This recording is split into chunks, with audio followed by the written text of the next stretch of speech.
achievements and opportunities, and enhance the quality awareness and work of educational providers. So what that means is actually that, and what is to be an accredited, that has something to do with that they have to have the right facility for teaching, so that is the schools, and they have to have the studies organized and well supervised, and they have to have a clear curricula and study descriptions, and that will be the main focus in this talk today.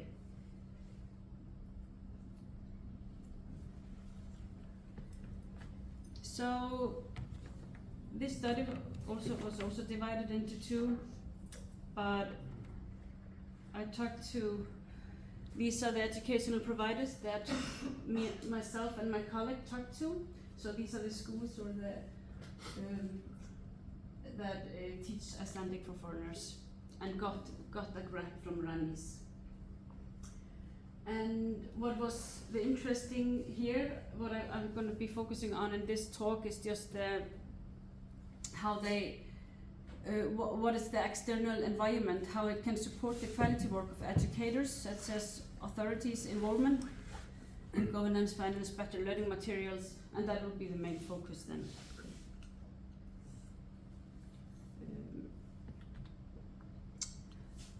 What we talked about, and hopefully some of the people that I talked to are listening. As you can see, they are all spread around the country, and the European language framework was a big subject that we talked about, and most educational providers follow the Icelandic for Foreigners curriculum published by the Ministry of Education in 2008, and it is intended to guide the teaching Icelandic for adults. And educators often describe the curriculum as outdated and emphasize the need for a comprehensive review of the curriculum and course descriptions. Despite this, they appreciated having some kind of structure around the teaching. So the curriculum needs to be modernized to keep pace with the technological advancements, such as the growing emphasis on distance learning and societal changes, and like the recognition of more genders today compared to when it was published. But one of the main challenges educators face is teaching students at a different ability levels, and a diverse group of individuals seek to learn Icelandic. Some have little or no formal schooling, have not learned or read, or not even known the Latin alphabet. So that was some of the challenges that they faced. The curriculum needs to be accommodated these differences.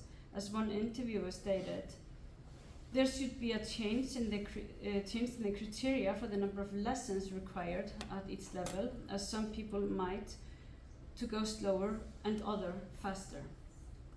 So the curriculum needs to be updated, taking into consideration that people come from different linguistic backgrounds, having varying levels of education and or may not be literate. Therefore, it is a mistake to tie everything to a number of specific lessons.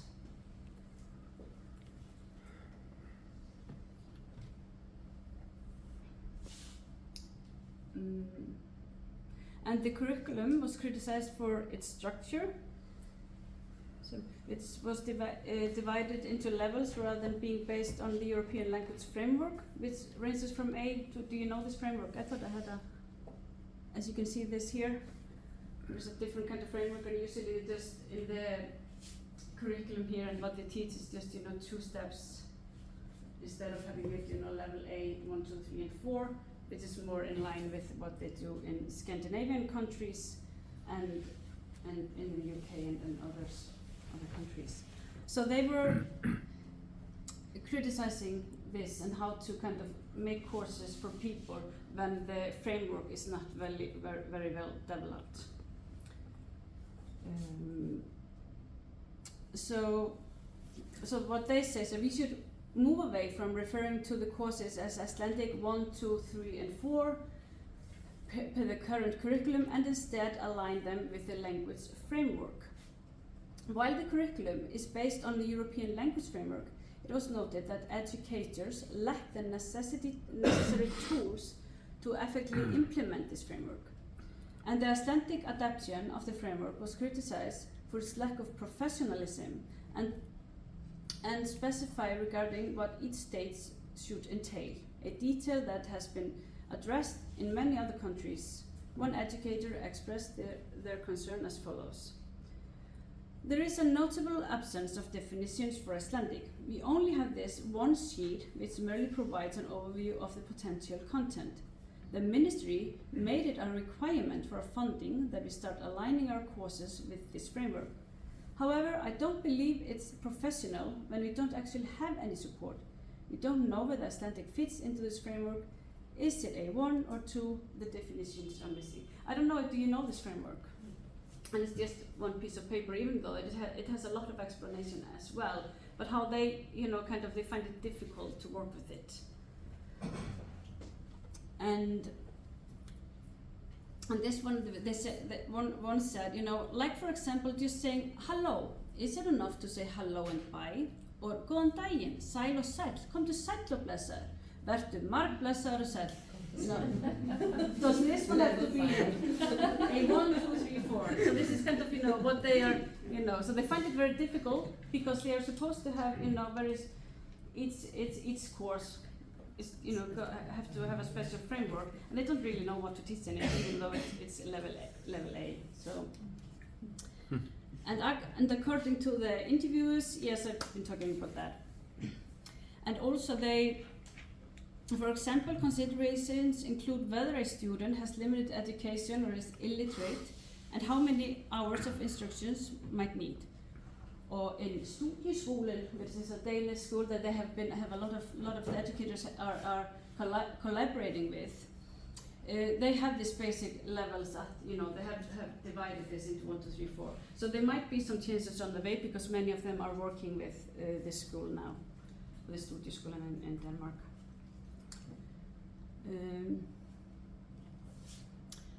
And some educational providers offer private lessons, so it's just a little bit about the educators themselves. So some of them, have private lessons. Some of them offer courses that you can bring your child with. Some of them have, well, not some. Only one offers a free course, and some of them have more emphasis on the vocabulary and some of speaking language. And various educational providers have developed teaching materials themselves. Many schools have their own material, and some also have some specified just around the job, the courses that they are they are teaching at the labor market, and also for caregiving, preschool work, tourism, and fish. So in this industry, they take the course into these industries and teach them some kind of special kind of vocabulary that helps them at their job, but they cannot do that unless they also have to have the basics. And to meet the diverse group that seeks Icelandic language course, educators pointed out the necessity of creating and updating teaching materials suitable for individuals at this different level. Language, okay. So language web resources, Tungumálavefur, was very much criticized, and especially maybe because they also have all kinds of stuff in there, but it hasn't been updated for a long time. So there's a very old material in there. And they have this television episode that was had even some kind of racist points in it. So, but it's episode 8. It's quite interesting to have a look at. I really recommend it.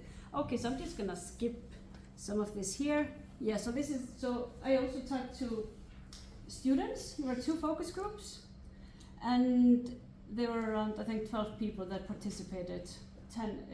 8 men, 8, 9, and 5 women. Yeah, no, the other way around. Sorry. And the age was between 25 and 62, and they came, all over the country. So it was on Zoom. That was very handy.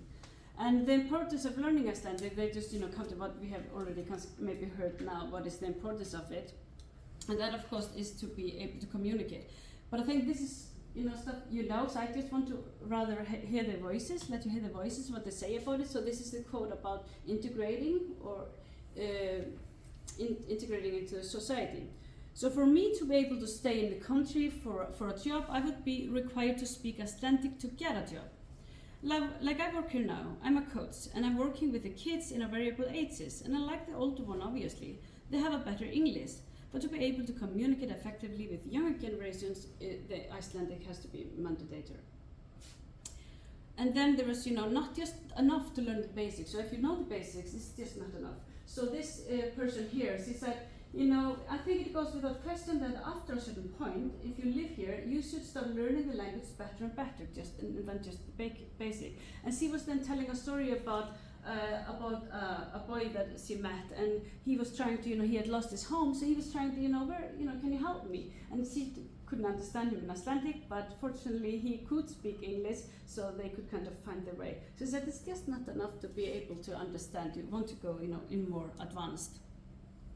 And also then the older adults, she felt that even though many people speak Icelandic in Iceland, there are also the elder group that not necessarily are that good in Icelandic and prefer to, speak Icelandic. So she felt it was a little bit, she was the oldest one in the group, around over 60. So she felt she wanted to learn Icelandic just to be able to talk to, meet someone at her own age. And the challenge is, of course, is to find time to learn the language, and make Icelandic friends,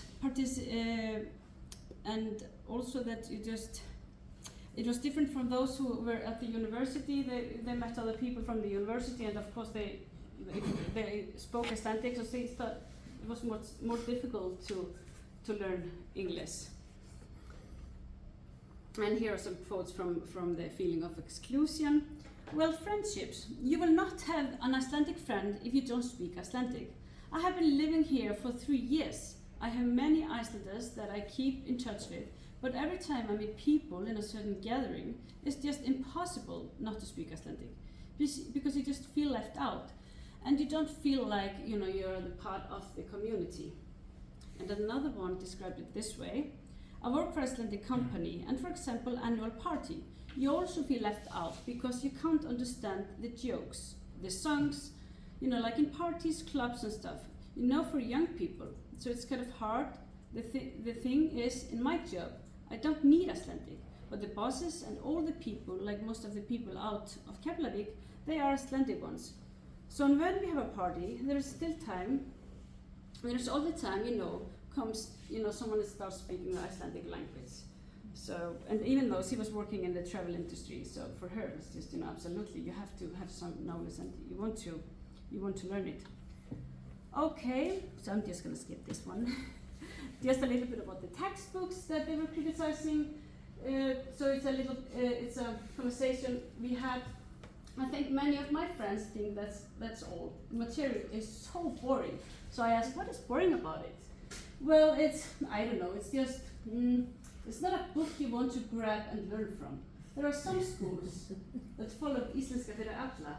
I didn't finish it because I just thought it was boring. And there is, of course, there are other schools that have different kind of methods of teaching. They teach through cooking, through going to the museum. So there are, some variety. But it's not very well advertised what to choose. So there's kind of we need to know more about what kind of courses. And there's, of course, there can be more variations of courses. And the participants discussed that the best courses were with varied teaching methods, that. And of course, the people in the countryside, they were not so happy about that. They could not take a course if there were not more than 6 people. And of course, they want to be able to learn through work. And even though the language course can be subsidized by the union, it's not often enough. And even if you're a student, you don't get this. Of course, you don't get any, and you have to pay it all yourself. Okay, so I'm just to the almost finished. So yeah, so what can be done? There are some suggestions from the focus groups. What could be done? They feel that access to information, have all information on one place, like the Útlendingastofnun or somewhere that people go first and have a look at something, that you can have something there. And then offer all immigrants, migrant society education. And just have to say before I quit is that even if you get læknisvottorð, you have no idea what they wrote there. Even though you have been, in 4 different courses, you don't know, you don't understand it. So they're kind of talking about the basic that you should actually get, when you go to a language course, if it's supposed to help with the integration or inclusion.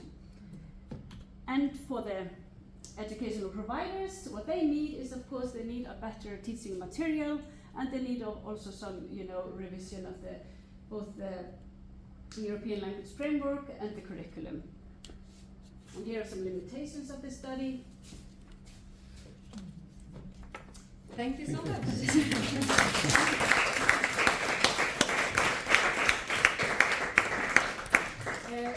Time for one short question.